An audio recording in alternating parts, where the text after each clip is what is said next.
Disney Pixar's latest film, Elemental, and Guy Ritchie's The Covenant.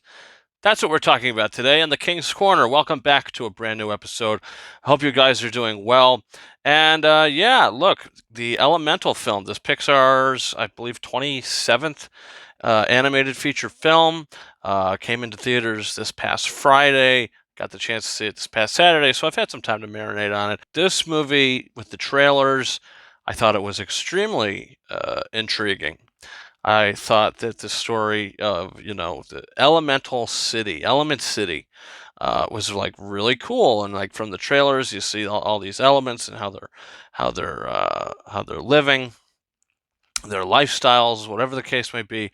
I thought it could be really cool, and the characters. It looked to be a cool budding romance, and then you hear reviews for it, and you go, okay, well, let's see how it turns out. Go in with a complete open mind. I know some people loved it. I know some people weren't too hot on it. Me personally, wasn't too hot on it. I think Elemental is like mid to lower tier Pixar movie. This film had no magic. This just did not have any Pixar magic to me. This film felt like the bare minimum. They give you the bare minimum with the story, with the characters. The parents are immigrants coming over, which I thought was pretty interesting. The opening of the film, I said, okay, this is a pretty good start. I like where it's going, this immigrant story, but it goes nowhere. They really take it nowhere. They start off as immigrants, but then it's like, okay, well, they're running this shop, and the father's getting kind of old, and now we want the daughter to take over. She doesn't want to do it. You've seen stories like this before, and they're having this red dot sale, and something happens. She gets angry. She can't deal with the customers. She goes. She has a little outburst, and the pipe bursts.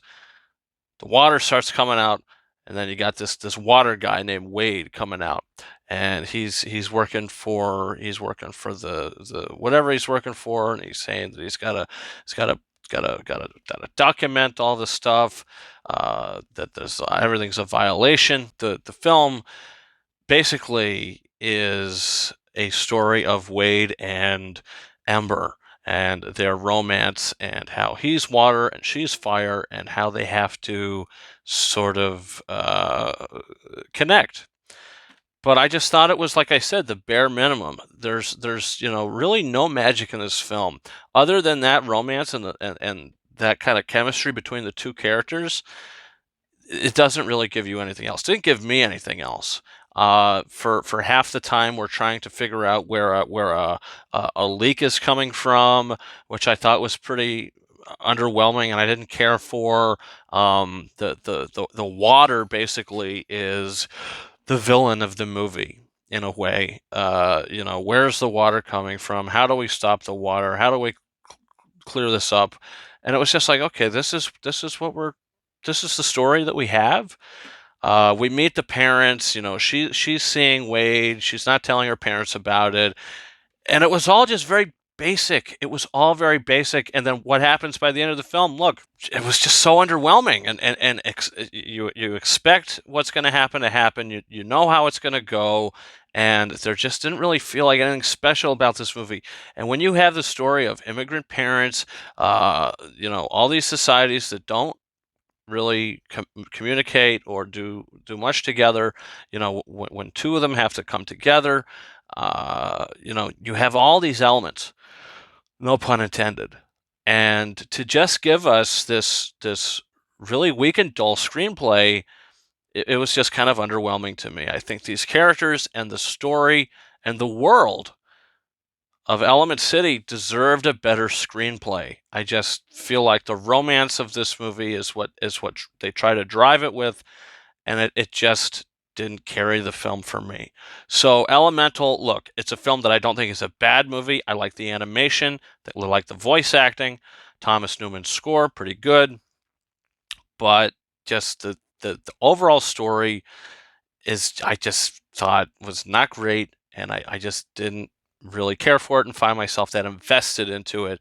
So yeah, Pixar has to get it together. Last year's Lightyear, didn't really like that movie. This year, Turning Red was last year as well. I thought that was all right. Luca I thought was pretty good. Soul was pretty good. So it's really their last like three films: Turning Red, Lightyear, and this. I mean, Turning Red probably the best of the three. Um, yeah, I just think we need a better screenplay. This is directed by Peter Sohn, who also co-wrote the screenplay. The story is very important to him. I get that. He added elements of the story, but he needed to expand on it within the characters throughout the story and the screenplay. We just got the bare minimum. Like I said, Peter Sohn is better voice acting for Pixar. Socks from Lightyear, he was great.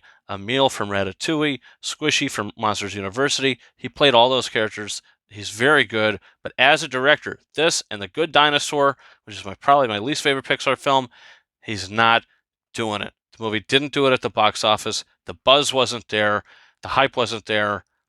It's not great. So do I like it? Not really. Do I dislike it? Not really. I'm very indifferent to it. Elemental is a 3 out of 5 star movie for me. I'm sure it's going to look good on 4K Blu-ray. I mean, it's very colorful. It's very entertaining. The sound was good. But, if you look deeper than the romance in these two characters, there's just not a lot going on for me anyway. And it was just the bare minimum. So it was a big disappointment. And that's Elemental for me. Hopefully their next film. Well, next year they got two coming out. They got that. I think it's called Elio. I could be wrong, but the boy that's going to space or whatever, and Inside Out 2, which is not directed by Pete Docter. So that's a little concerning. But we'll see. We'll see how that goes. Inside Out, one of the better Pixar films. So yeah, fingers crossed in the future of this studio's movies, because they, in the 2000s. They couldn't do no wrong. I mean, they were popping out. They popped out. Monsters Inc., Finding Nemo, Incredibles, Ratatouille, Wall-E, Up, Toy Story 3. I mean, just winner after winner. And now they're putting out stuff like this, and it's just like they're becoming just your basic animated studio. They're becoming DreamWorks. Not quite there yet, but they're getting there. So they'll have a winner occasionally, but they're just going to put out a lot of this mediocre nonsense. So we'll see. So that's Elemental for me. And finally, we're going to talk about Guy Ritchie's The Covenant. This opened in theaters a couple months ago. It just came out on Blu-ray last Tuesday. This past Tuesday, I should say. And yeah, we just watched it. And if I seem a little tired, it's because I just watched 2 hours of this boring movie. Man, God, where do I begin? This is such a boring film. I mean, for a film with Jake Gyllenhaal, starring as the lead, he plays U.S. Sergeant. He's got this Afghanistan interpreter, and after an ambush, so the interpreter saves Jake Gyllenhaal's life. So when Kinley learns that Ahmad and his family were not given safe passage to America as promised, he must repay his debt by returning to the war zone to retrieve them before the Taliban hunts them down first. Synopsis of the story, yeah. Look, this movie I just thought it's so boring. It's so boring. The first hour of this film is a lot of the Afghanistan stuff, where you get the ambush, you get Dar Salam's character saving Jake Gyllenhaal's character. That whole thing is basically the first hour of this film, and it drags. It is so slow. The action, the cinematography, look, is it nice to look at? Yes. The sound is pretty good. I mean, I just think that in the editing room, Guy Ritchie's direction, whatever the case may be, that first hour could have been cut down. And then the second hour, you get basically a half hour of Jake Gyllenhaal making phone calls, asking where this guy is. And it's like, okay, this is what you have for us. And the last half hour, he's going to go back. He's going to attempt to save him. And then you're like, okay, there you go. The last maybe 10 minutes was pretty good. When you find the thing finally gets moving. But I mean, I will probably never watch this movie again, and I own it. So what am I going to do with this? We'll find out. But I'll probably never watch this movie again. It was just so boring. It was so boring, so slow, so absolutely slow. The story, really good, but God, they needed a better screenplay. There's just nothing else going on than exactly what I just read to you. Capture, attempted rescue. I'm not going to spoil on you. Does he rescue him? Does he not? I'm not going to tell you. But look, that's it. That's the movie. And it's 2 hours long. And God, wow, I just need to get some fresh air and breathe a little bit. But yeah, and that just tanks the film. I reviewed The Pope's Exorcist last week. I would rather watch that over this. I mean, that's not a great movie either, but it's more watchable for sure. And Russell Crowe, I think, is more entertaining than Jake Gyllenhaal. Jake Gyllenhaal, we've seen him give performances like this. He's not doing anything special. He's doing his thing. So yeah, end of the day, Guy Ritchie's The Covenant. It's a 2 out of 5 star movie for me. Like I said, the sound, the cinematography, the performances, the score, not bad. It's just the pace of it is just not there. This is like, if this was a horse race, this horse would have came in dead last, because he's limping along, and that's what this movie does, limps along. So with Guy Ritchie's other film that came out this year, the Operation Fortune, God, I'd rather watch that any day over this. And that's actually out on 4K now, and I'm probably going to get it, because this, I mean, it's just too, geez, it's like watching Jello. It hardly moves. It might jiggle a little bit, but that's all you're going to get. So that's where I'm at with Guy Ritchie's The Covenant. Guys, comment your thoughts. What did you think? Did you see either of these movies? Do you disagree with me? Let me know down in the comment section. Also, look, we've got these 2 other films, Physical Media Roundup.